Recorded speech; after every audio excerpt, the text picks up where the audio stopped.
Herzlich willkommen zu They All Love Jack. Today I'm reading out of chapter 5,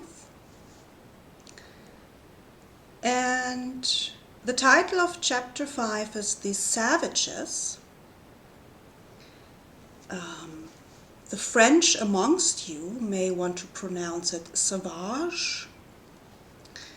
And chapter 5 begins with a quote, like every chapter. And this quote comes from the Richardson's Monitor of Freemasonry from 1860. And it goes like this. Clench the fingers of the right hand.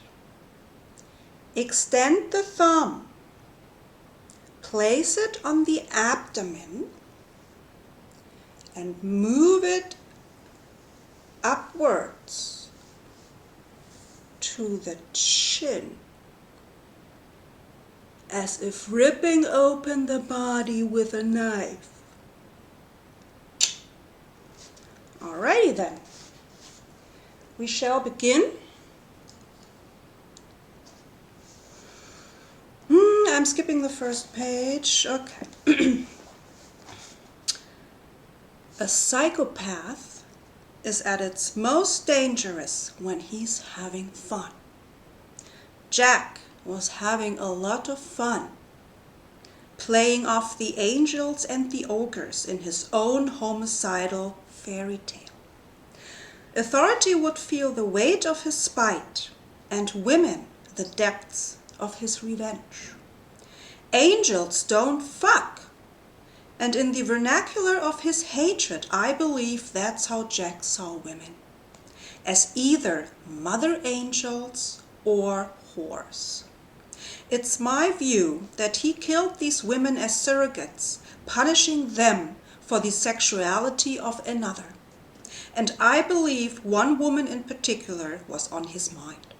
She was a mother angel who had proved herself lower than the filthiest whore. Until he got to her and destroyed her, he owned her in Edos and the rest, cut out her mother part for a trophy, like a huntsman with the head of a vanquished animal. He was walking with God, as the great detective Robert Ressler characterizes the mindset of such a psyche. And what fault there was belonged to the victims. It wasn't fucking wrong, claimed American serial killer Kenneth Bianchi.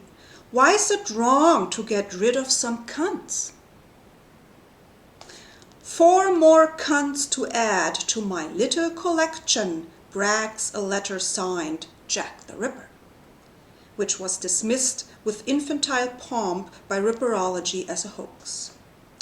Edos was a cunt, and the Ripper put his hands inside her and excoriated what he pulled out. Literally hated her guts. Well, I guess she was one of these gutsy women. The question then as now is, who is he? Dozens of writers, some admirable,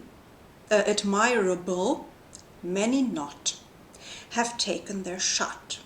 The list of candidates is phenomenal. If all the Rippers had been in the East End on the same night, they'd have been elbowing into each other up the alleyways. There would have been about 30 fiends out there at first fog. It's worth a glance at a few of the names. They were and are Kosminski, Ostrog, Druitt, Klosowski, Clarence, Pizer, Gull, Austin, Cutbush, Cream, Sickert, Eisenschmidt, and James Maybrick. So we're skipping a few pages and we're jumping right to this James Maybrick character, which was dismissed by Bruce Robinson as being the Ripper, but nonetheless he's an interesting character and we will look into him. James Maybrick's Freemasonry has been guarded as a precious ingredient of the mystery for about 130 years. And as far as I'm aware, is here made public for the first time. In a later chapter it will become clear why such effort has been lavished on keeping it a secret, and when you know it, you understand why. James was a prominent Liverpool businessman, a provincial Mason of zeal and eminence, initiated into the mysteries and privileges of Freemasonry on the 28th of September 1870, although he was clearly unaware of what kind of mystery he was going to get. He remained an enthusiastic Freemason until the day of his murder in Liverpool in May 1889. It was almost certainly James who introduced his younger and equally zealous Freemasonic brother Michael to the craft. He was initiated into the Athenaeum Lodge, established 1491, London on 3rd May 1876, at the age of 35. Michael was a successful singer, songwriter, and composer, a rising star heading for the glittering pinnacle of Victorian society. He knew everyone who was worth knowing, sharing a special friendship with Sir Arthur Sullivan and Sir Frederick Leighton, intimates of the Prince of Wales. Both Michael and James were Master Masons, MM, as well as initiates of Christian degrees, both 18th degree, as practiced under the aegis of the Holy Royal Ark. But a more comprehensive biography must wait. For the moment, I want only to demonstrate how these brothers, both blood and craft, were associated by Masonic osmosis with the Victorian establishment, what Henry Austen called government within government, and my grandfather called wheels within wheels. I need briefly to return to the squabble of experts over the veracity of the Liverpool document. The nub of the issue rests on a discovery made in the City of London archives by Mr. Donald Rumbelow, a historian of notable expertise in the Whitechapel matters, to whom the record owes much. In 1987, Mr. Rumbelow unearthed an original police list of Catherine Eddowes' possessions, taken at or about the time her mutilated body was undressed for autopsy. An officer, probably a policeman, recorded them as another called them out. One of the items he listed was tin matchbox empty. These three words are absolutely vital to the association of the name Maybrick with Jack the Ripper. Tin matchbox empty is a perfectly reasonable statement for a copper in a gaslit shed in London in September 1888, but it tends to look a bit iffy on its reappearance in a scrapbook discovered in Liverpool about 100 years later. The salient question is framed accurately by Mr. Martin Fido, who writes, "This undoubted fact," meaning the existence of the empty tin matchbox, "was not in the public domain until 1987. So the journal, or scrapbook, is either genuine or a very modern forgery." It couldn't be clearer, and I couldn't agree more. If whoever wrote the scrapbook had means of knowing about the tin matchbox empty contemporaneously with the Ripper, then it is genuine and has an unimpeachable association with the name Maybrick. On the other hand, if there is no discernible source for this information, we're left with the animated opinion of veteran Ripperologist Mr. Melvin Harris.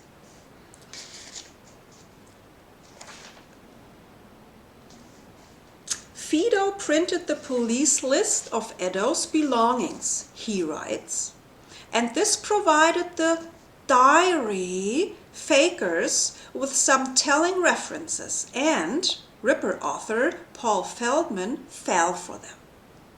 And so did a lot of others. There are entrenched arguments on either side, with a lot of exclamation marks in between.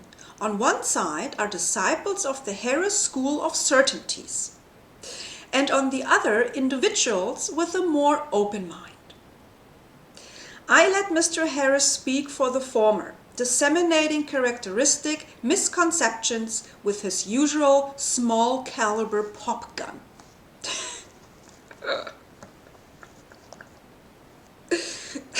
Feld, as he uncharitably calls Feldman, creates a little drama around one item, the empty matchbox, and goes on to take up a page brooding over the mystery.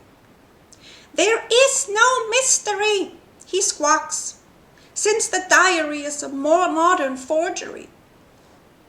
The tin matchbox was not in print until 1987, the fakers seizing on the box and other items simply in order to scribe lines of doggerel like, "One whore no good, decided Sir Jim, strike another.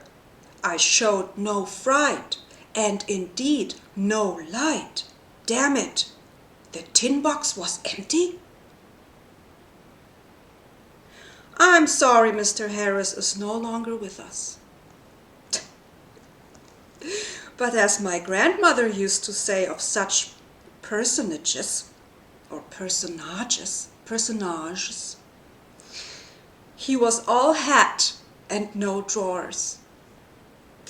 Had he got off his one-eyed microscope and been able to widen his field of vision, he might well have been intrigued by a piece in Lloyd's Weekly, dated 30th September 1888, published literally within hours of the double event. Lloyd's was the first newspaper in London to carry an account of the murders. It was a scoop shared in part by the Observer, which also reported the slaying of Mrs. Stride and Miss Eddowes on the very morning following their deaths. The first thing I wanted to know was, who was the author of the Lloyd's report? At an early hour this Sunday morning, so this is now an excerpt from this newspaper. At an early hour this Sunday morning, 2 women were found murdered in the East End of London. Many of the horrors of the recent Whitechapel murders are found to be repeated. Information of the crimes was quickly sent to the police stations of the district, and doctors were immediately summoned. The first to arrive being Mr. F. Gordon Brown and Mr. Sekeria. They made a minute examination of the body, Eddowes, Dr. Gordon Brown taking a pencil sketch of the exact position in which it was found.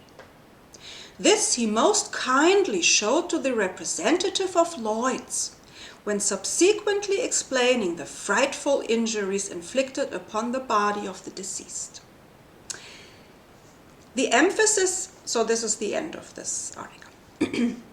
The emphasis is mine, banged in to demonstrate that Dr. Gordon Brown was not averse to showing confidential material to certain friends in the press. the Lloyd's reporter was there with his notebook while the frightful injuries were explained, and equally present where the police composed their list, tin matchbox empty and all.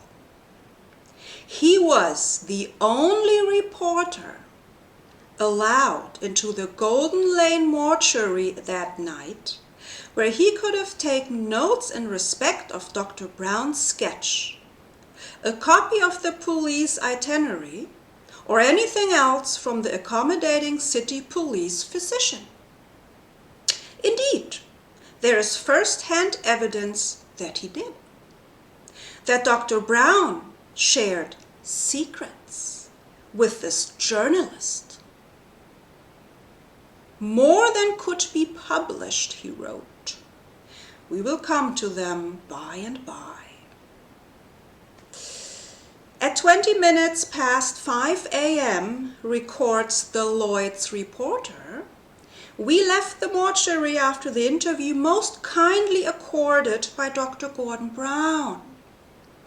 The journalist who conducted this exclusive interview in the presence of Edo's corpse and effects was Bro Thomas Catling, worshipful master of the Savage Lodge, habitué of the Savage Club, and intimate of fellow member Bro Michael Maybrick. The Savage was a bohemian hangout for writers, artists, musicians, and journalists. According to an official club memoir of the time, there is no place in the world, perhaps, where more amusing copy can be picked up than is to be had for the asking at the Savage Club. Everyone in London was talking about Jack, and it's no stretch to imagine what an informed Ripper insider might be telling his fellow members in the smoking room of the Savage. And Catling was known for his mouth. Mr. Catling tells us of his astounding feats in nosing out copy, continues the memoir, in obtaining the earliest information in respect of murder. For obvious reasons, many of the good things are not for publication. Earliest information. This was the currency of smoking room gossip, to be had for the asking at the club. Thus, from Catling's notebook to a dozen eager ears, including those, I hazard, of Michael Maybrick, the unpublishable details of Mitre Square were told. That a Liverpool cotton broker could have known about an empty tin matchbox in London's East End is, I'm afraid, no great mystery. Sorry. But is in fact rather mundane. From Bro Catling to Bro Michael, and then passed just as easily to James. He was Michael's brother, and a frequent visitor to his London residence at Regent's Park, had either written the so-called diary, the mysterious inside information becomes no mystery at all. So let's look at some of these fellows. So James Maybrick, this is James Maybrick. See, he's wearing a nice hat. And then we have a picture of this Catling guy also. This is Mr. Catling. He looks like a wise guy, I'd say. So, anyway, thumbs up. See you later.